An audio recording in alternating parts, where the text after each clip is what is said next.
Assalamualaikum warahmatullahi wabarakatuh.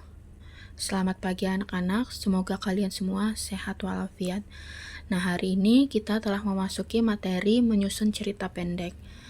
Materinya akan Ibu jelaskan di sini dan nanti kalian bisa mempelajarinya kembali di buku pembelajaran ataupun modul yang sudah Ibu bagikan di Google Classroom. Tolong simak video ini dengan baik dan catat bagian yang penting-pentingnya. Baiklah, kita memasuki dari pengertian cerpen dulu. Cerpen itu merupakan suatu karya sastra dalam bentuk prosa yang mengisahkan tentang sebuah cerita fiksi lalu dikemas secara pendek, jelas, dan ringkas. Cerpen biasanya hanya mengisahkan cerita pendek tentang permasalahan yang dialami salah satu tokoh saja. Cerpen juga terdiri tidak lebih dari 10.000 kata. Lalu selanjutnya struktur cerpen. Nah, pada cerpen ini biasanya terdiri beberapa struktur yang diperlukan seperti elemen dasar dan tambahan abstrak. Struktur tersebut sangat diperlukan ketika menyusun sebuah cerpen. Nah, ini struktur cerpennya sudah Ibu masukkan ke dalam salindia, bisa kalian lihat. Yang pertama itu ada abstrak. Abstrak merupakan pemaparan atau gambaran awal dari cerita yang dikisahkan. Pada cerpen abstrak biasanya digunakan sebagai pelengkap cerita. Maka dari itu, abstrak bersifat opsional atau bisa juga tidak ada pada cerpen tersebut. Biasanya cerpen-cerpen yang sering kita temui itu jarang ada abstraknya ya. Yang kedua ada orientasi. Pada orientasi, cerpen biasanya menjelaskan tentang latar cerita seperti waktu, suasana, tempat, atau lokasi yang digunakan dalam penggambaran cerita cerpen tersebut. Nah, ketiga ada komplikasi. Komplikasi menjelaskan tentang struktur yang berkaitan dengan pemaparan awal suatu masalah yang dihadapi oleh tokoh. Seperti watak dari tokoh juga dijelaskan pada bagian ini. Selain itu, pada komplikasi juga menjelaskan urutan kejadian yang berhubungan dengan sebab akibat. Keempat ada evaluasi. Pada bagian evaluasi ini terjadi konflik masalah yang semakin memuncak. Nah, konflik mulai menuju bagian klimaks dan mendapat penyelesaian atas masalah yang terjadi. Kelima ada resolusi. Resolusi merupakan bagian akhir permasalahan yang terjadi pada bagian cerpen. Pada bagian ini terdapat penjelasan dari pengarang mengenai solusi permasalahan yang dialami tokoh. Dan terakhir ada koda. Koda merupakan nilai atau pesan moral yang terdapat pada sebuah cerpen yang disampaikan oleh penulis kepada para pembaca. Pesan moral yang disampaikan sesuai dengan jenis cerpen tersebut. Selanjutnya, dalam bagian cerpen juga ada unsur intrinsik.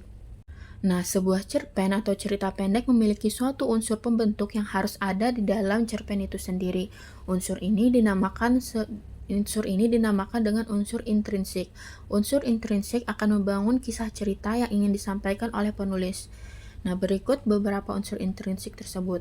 Yang pertama ada tema. Sebuah cerpen harus memiliki tema cerita. Hal ini karena menjadi unsur utama yang ingin disampaikan penulis pada kisah ceritanya. Nah, anak-anak sekalian, kalian bisa memakai tema beragam seperti tema keluarga, tema persahabatan, tema kesehatan mental, ataupun tema sekolah. Selanjutnya ada alur atau plot. Alur atau plot merupakan urutan peristiwa atau jalan cerita pada sebuah cerpen. Pada umumnya, alur pada cerpen diawali dengan perkenalan, konflik, masalah, lalu penyelesaian. Namun ada beberapa jenis alur atau cerita, yaitu alur maju, alur mundur, dan alur campuran. Ketiga, setting. Setting merupakan penjelasan mengenai latar atau tempat, waktu, dan suasana yang terjadi dalam cerpen tersebut. Keempat, ada tokoh. Tokoh merupakan pemeran yang diceritakan dalam sebuah cerpen. Tokoh terdiri dari pemeran utama dan pemeran pendukung. Kelima, ada watak. Watak merupakan gambaran sifat dari pemeran.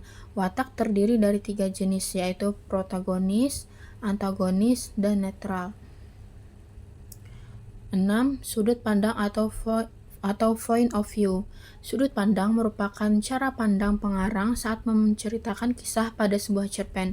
Sudut pandang dibagi menjadi 2 bentuk, yaitu sudut pandang orang pertama yang terdiri dari pelaku utama aku, merupakan tokoh utama, dan pelaku sampingan aku menceritakan orang lain. Sedangkan sudut pandang orang ketiga terdiri dari serba tahu, yaitu dia menjadi tokoh utama. dan pengamat dia menceritakan orang lain. Selain itu juga ada sudut pandang orang kedua, yaitu yang tunggalnya itu kamu, sedangkan yang jamaknya itu kalian. Selanjutnya ada amanat. Amanat merupakan pesan moral atau pelajaran yang disampaikan oleh penulis kepada pembaca. Pesan moral yang disampaikan biasanya dalam bentuk tersirat maupun tersurat. Nah, selanjutnya kita masuki unsur ekstrinsik cerpen. Pada sebuah cerpen seringkali terdapat penambahan peristiwa yang terjadi di sebuah lingkungan. Hal tersebut dinamakan dengan unsur ekstrinsik atau unsur yang berasal dari luar untuk membangun sebuah cerpen. Dengan adanya unsur ekstrinsik, maka cerpen yang dibaca menjadi lebih menyentuh perasaan. Nah, berikut ini adalah beberapa unsur ekstrinsik pada sebuah cerpen. Yang pertama adalah latar belakang dari pengarang. Biasanya latar belakang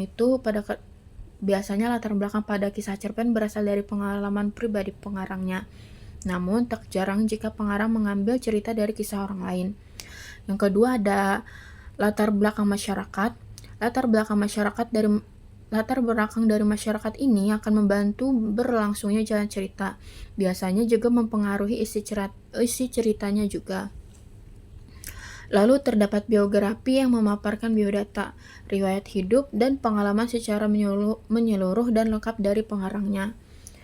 Dan juga terdapat aliran sastra yang mempengaruhi gaya bahasa yang digunakan oleh penulis saat menyampaikan ceritanya. Dan terakhir, terdapat kondisi psikologis berupa keadaan senang, sedih, suka, dan duka yang mempengaruhi mood penulis saat membuat cerita pendek tersebut. Nah, selanjutnya ada fungsi cerpen. Pada umumnya, cerpen memiliki cerita yang singkat dan jelas, namun cerpen juga memiliki fungsi seperti karya sastra lainnya. Adapun fungsi-fungsi tersebut, yang pertama ada fungsi rekreatif. Fungsi rekreatif itu sebagai sarana penghibur bagi para pembaca. Lalu ada fungsi estetis, yaitu sebagai nilai estetika atau keindahan yang ada pada cerpen sehingga memberikan kepuasan kepada pembaca.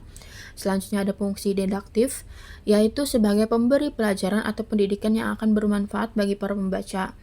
Keempat, ada fungsi moralitas, yaitu sebagai nilai moral berdasarkan isi cerita untuk mengetahui baik buruk yang disampaikan penulis kepada para pembaca. Nah, selanjutnya ada fungsi religiusitas, yaitu sebagai pemberi pelajaran yang religius yang nantinya bisa dijadikan sebagai contoh baik oleh pembaca.